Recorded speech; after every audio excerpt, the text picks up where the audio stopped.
बिस्मिल्लाहिर्रहमानिर्रहीम अस्सलाम वालेकुम।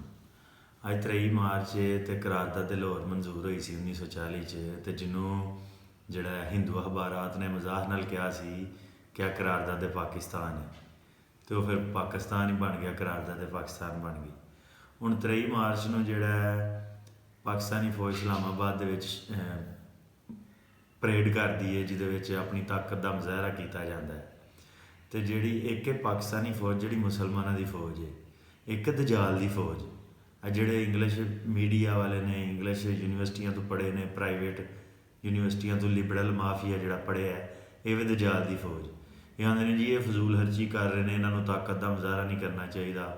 ਹਾਲਾਂਕਿ ਕੁਰਾਨ ਪਾਕ ਆਉਂਦਾ ਕਿ ਆਪਣੇ ਘੋੜੇ ਤਿਆਰ ਰੱਖੋ ਔਰ ਰੌਬ ਵਹਾਓ ਆਪਣੇ ਦੁਸ਼ਮਣਾਂ ਨੂੰ ਤਾਂ ਕਿ ਕਿਸੇ ਦੀ ਜ਼ਰੂਰਤ ਨਾ ਆਏ ਜਿਵੇਂ ਲੀਬੀਆ, ਇਰਾਕ, ਸ਼ਾਮ, ਅਫਗਾਨਿਸਤਾਨ ਦੇ ਉੱਤੇ ਇਹਨਾਂ ਹਮਲੇ ਕਰਕੇ ਉਹ ਮੁਲਕ ਤਬਾਹ ਕਰ ਛੜੇ ਨੇ। ਪਾਕਿਸਤਾਨੀ ਫੌਜ ਮਜ਼ਬੂਤ ਫੌਜ ਹੋਏਗੀ ਤੇ ਇਹਨਾਂ ਦੀ ਜ਼ਰੂਰਤ ਨਹੀਂ ਹੋਏਗੀ। ਲੇਕਿਨ ਜਿਹੜਾ ਲਿਬਰਲ ਮਾਫੀਆ ਜਿਹਨੂੰ ਹਰ ਗੱਲ 'ਤੇ ਪਾਕਿਸਤਾਨੀ ਫੌਜ 'ਤੇ ਇਤਰਾਜ਼ ਹੈ, ਉਹ ਆਉਂਦੇ ਨੇ ਇੰਜ ਦੇ ਕੰਮ ਨਾ ਕਰੋ, ਇਹ ਜਿਹੜਾ ਇੱਥੇ ਖਰਚਾ ਕਰਨਾ ਹੈ ਉਹ ਤੁਸੀਂ ਜਿਹੜਾ ਤਲੀਮ 'ਤੇ ਕਰੋ, ਇਹਦੇ 'ਤੇ ਕਰੋ। ਹਾਲੇ ਤਲੀਮ ਤੋਂ ਮੁਰਾਦ ਇਹਨਾਂ ਦੀ ਵੀ ਇੰਗਲਿਸ਼ ਦੀ ਗੁਲਾਮੀ।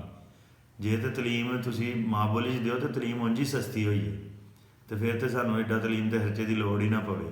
ਅੰਗਰੇਜ਼ ਦੀ ਗੁਲਾਮੀ ਨੂੰ ਇਹ ਤਲੀਮ ਕਹਿੰਦੇ ਨੇ। ਫਿਰ ਇਹ ਆਉਂਦੇ ਨੇ ਜੀ ਇਹ ਫਜ਼ੂਲ ਖਰਚੀ ਹੈ। ਇਹ ਉਂਝ ਹੀ ਜਿਵੇਂ ਆਉਂਦੇ ਨੇ ਕੁਰਬਾਨੀ ਕਰਨਾ ਫਜ਼ੂਲ ਖਰਚੀ, ਹੱਜ 'ਤੇ ਜਾਣਾ ਫਜ਼ੂਲ ਖਰਚੀ ਹੈ। ਹਾਲੇ ਕੁਰਬਾਨੀ ਨਾਲ ਹਰ ਸਾਲ ਲੱਖਾਂ ਗਰੀਬ ਜਿਨ੍ਹਾਂ ਨੇ ਕਦੀ ਗੋਸ਼ਤ ਨਹੀਂ ਖਾਧਾ ਹੁੰਦਾ ਉਹ ਵੀ ਖਾ ਲੈਂਦੇ ਨੇ। ਪਰ ਨਿਊ ਈਅਰ 'ਤੇ ਜਿਹੜੇ ਆ ਕੰਜਰਖਾਨਾ ਕਰਦੇ ਨੇ ਉਹਨੂੰ ਇਹ ਫਜ਼ੂਲ ਖਰਚੀ ਨਹੀਂ ਆਉਂਦੇ। ਜਾਂ ਹੋਰ ਜਿੰਨੇ ਵੀ ਹੈਵੋਲੀਨ ਔਰ ਜਿੰਨੇ ਵੀ ਇਹ 2 ਨੰਬਰ ਇਹਨਾਂ ਦੇ ਆਕਾ ਦੇ ਜਿਹੜੇ ਅੰਗਰੇਜ਼ ਦੇ ਤਿਉਹਾਰ ਨੇ ਉਹਨਾਂ ਦੇ ਜਿਹੜੀਆਂ ਫਜ਼ੂਲ ਖਰਚੀਆਂ ਕਰਦੇ ਨੇ ਉਹਨਾਂ ਨਹੀਂ ਆਉਂਦੇ। ਇਹਨਾਂ ਨੂੰ ਸਾਡੀ ਪਰੇਡ 'ਤੇ ਵੀ ਇਤਰਾਜ਼, ਸਾਡੀ ਕੁਰਬਾਨੀ 'ਤੇ, ਸਾਡੇ ਹੱਜ 'ਤੇ, ਸਾਡੇ ਹਰ ਜਿਹੜਾ ਇਸਲਾਮ ਔਰ ਪਾਕਿਸਤਾਨ ਔਰ ਇਸ ਧਰਤੀ ਨਾਲ ਜੁੜੇ ਹੈ ਜਿਹਦੇ ਨਾਲ ਸਾਡੀ ਸ਼ਾਨ ਸ਼ੌਕਤ, ਸਾਡੀ ਤਾਕਤ, ਸਾਡੀ ਇੱਜ਼ਤ ਦਾ ਮੁਜ਼ਾਹਰਾ ਹੁੰਦਾ ਹੈ, ਇਹਨਾਂ ਨੂੰ ਉਹਦੇ 'ਤੇ ਇਤਰਾਜ਼ ਹੈ। ਅਤੇ 23 ਮਾਰਚ ਦੇ ਹਵਾਲੇ ਨਾਲ ਇਹੀ ਪੈਗਾਮ ਸੀ ਕਿ ਪਾਕ ਆਰਮੀ ਅਸੀਂ ਚਾਹੁੰਦੇ ਹਾਂ ਕਿ ਹੋਰ ਮਜ਼ਬੂਤ ਹੋਏ ਜਿਹੜਾ। ਲੇਕਿਨ ਪਾਕ ਆਰਮੀ 'ਤੇ ਇੱਕੋ ਹੀ ਸਾਨੂੰ ਇਤਰਾਜ਼ ਹੈ ਕਿ ਪਾਕਿਸਤਾਨ ਦੀ ਆਰਮੀ ਹੋਏ, ਅੰਗਰੇਜ਼ ਦੀ ਗੁਲਾਮ ਆਰਮੀ ਨਾ ਹੋਏ।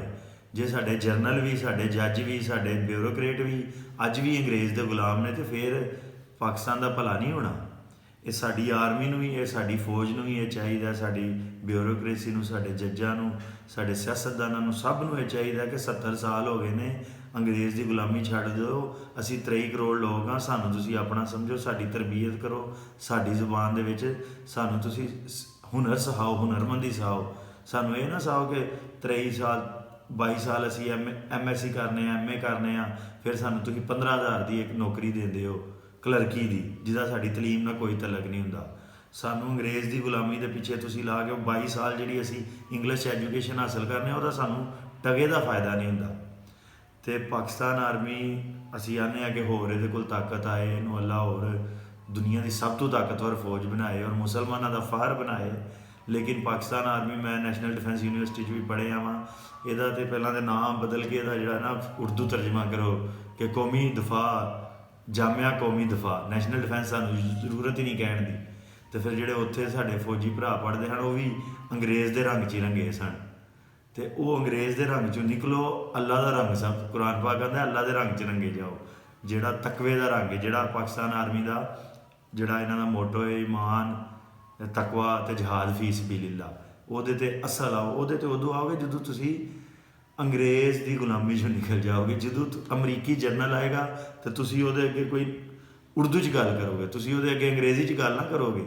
ਪਾਕਿਸਤਾਨ ਆਏ ਤਾਂ ਉਹਨੂੰ ਉਰਦੂ ਬੋਲਣੀ ਪਵੇ। ਇਹ ਨਾ ਹੈ ਕਿ ਤੁਸੀਂ ਅਮਰੀਕਾ ਜਾਓ ਫਿਰ ਵੀ ਤੁਸੀਂ ਇੰਗਲਿਸ਼ ਬੋਲੋ, ਉਹ ਇੱਥੇ ਹੋਣ ਫਿਰ ਵੀ ਤੁਸੀਂ ਇੰਗਲਿਸ਼ ਬੋਲੋ। ਛੱਡ ਦਿਓ ਹੁਣ ਗੁਲਾਮੀ।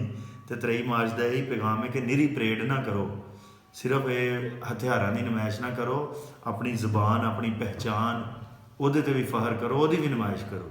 ਅਤੇ ਇਹੀ ਪੈਗਾਮ ਸੀ। ਠੀਕ ਹੈ, ਅਸਲਾਮ ਵਾਲੇਕੁਮ।